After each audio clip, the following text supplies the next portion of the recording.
Salut à tous, cette semaine dans la Guilde des Démons, je vais vous présenter les nouveautés qui sont arrivées en boutique et plus spécifiquement une d'entre elles. Alors cette semaine j'aimerais vous parler en détail de Trucs en stock, qui est un jeu qui est arrivé, qui est sorti cette semaine, qu'on avait un petit peu en boutique, qu'on a pu tester.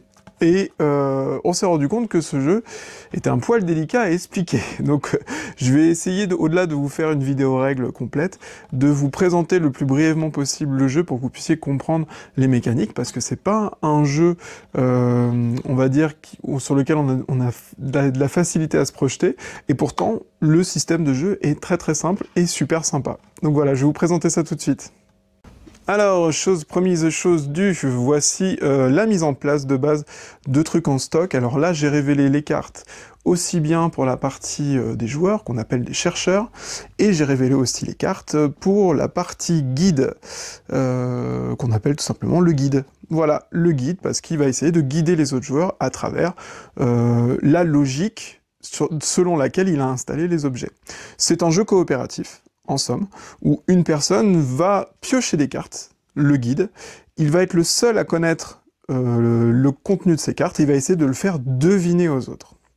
Alors, par exemple, on va y aller directement, on va révéler le contenu des cartes. Donc là, j'ai une carte pour l'anneau rouge, qui me dit que dans l'anneau rouge, je vais avoir des objets qui se trouvent la plupart du temps en extérieur.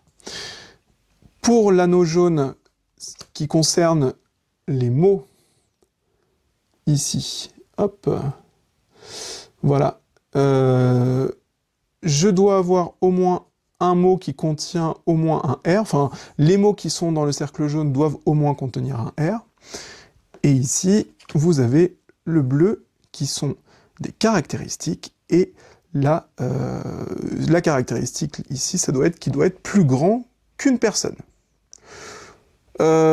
Et donc, je vais devoir replacer, moi, ces objets pour leur indiquer ces caractéristiques, ces mots et ce contexte-là, pour qu'ils puissent deviner et trouver eux-mêmes la logique. Ce qui est particulier, hein, quand même, déjà dans l'explication, mais en vrai, dans l'exécution, c'est pas très compliqué. Donc, je vais leur proposer ça. Je vais, par exemple, ici... avoir la carte prison, on va prendre prison. Donc là, je résume, donc se trouve la plupart du temps à l'extérieur, donc je peux le mettre dans le rouge parce que oui. Contient au moins un R, bah dans prison il y a un R, donc il est à la fois un peu rouge, mais aussi un peu jaune, donc il va entre les deux dans le cercle. Et en plus, plus grand qu'une personne, bah oui, en général, une prison, c'est plus grand qu'une personne, donc il va aussi dans le bleu, donc il se retrouve au centre. Donc là, on a un mot qui regroupe les trois archétypes, qui regroupe à la fois le bon contexte, le bon mot, et la bonne caractéristique.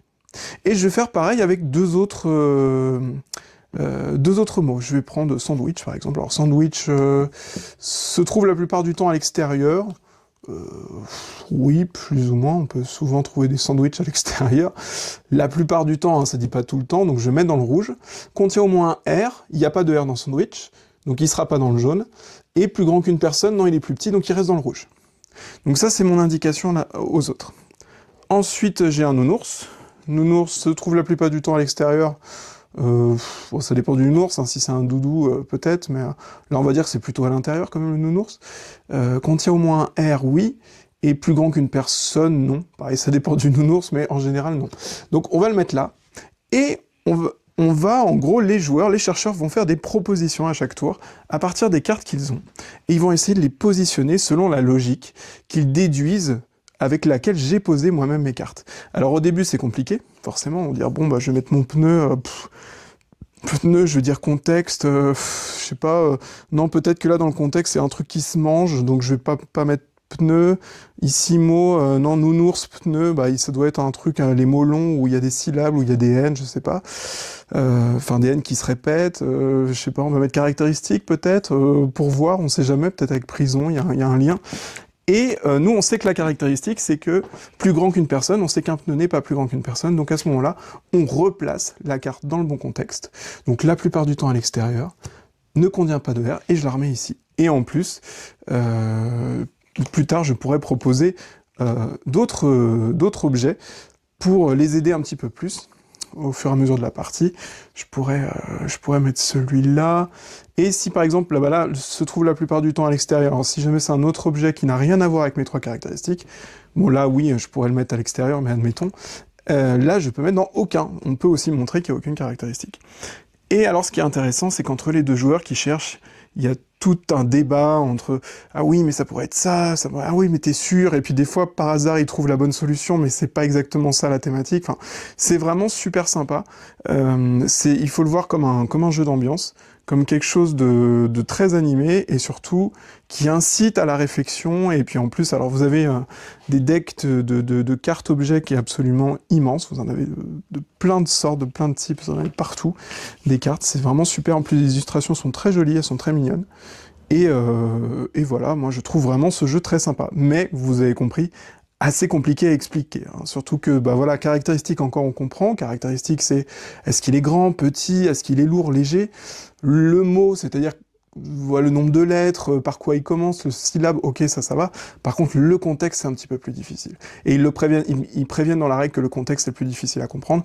Mais le contexte, c'est voilà, en gros, dans quelle situation je peux trouver l'objet. Voilà, donc c'était mon explication de trucs en stock. C'est un très très très bon jeu et je vous le recommande et ça fait partie des nouveautés dispo à la guilde. Voilà. Je finis rapidement cette vidéo par les retours en stock à la Guilde des Mondes. Donc on a Phoenix qui nous est revenu. On a Esquissé aussi qui revient, séquence. On a Doxa, un super jeu d'affrontement à deux, donc dont on n'avait pas forcément eu le temps de vous parler pendant les dernières vidéos, et aussi le jeu Contact. Contact qui est un jeu où on va devoir chercher, trouver un extraterrestre. Donc, qui sont vos adversaires, et vous allez devoir vous cacher. Donc il y a un joueur c'est un jeu asymétrique, où un joueur se cache pendant que les autres le cherchent. Un jeu très sympa, moi j'aime beaucoup. J'aime bien les jeux de cache-cache comme ça. On en a plein en ce moment qui sortent, avec notamment Red Notice qui est sorti il y a pas longtemps. C'est cool, j'aime bien cette mode. Voilà, et bah c'est tout pour cette semaine, et je vous dis à la semaine prochaine. Ciao!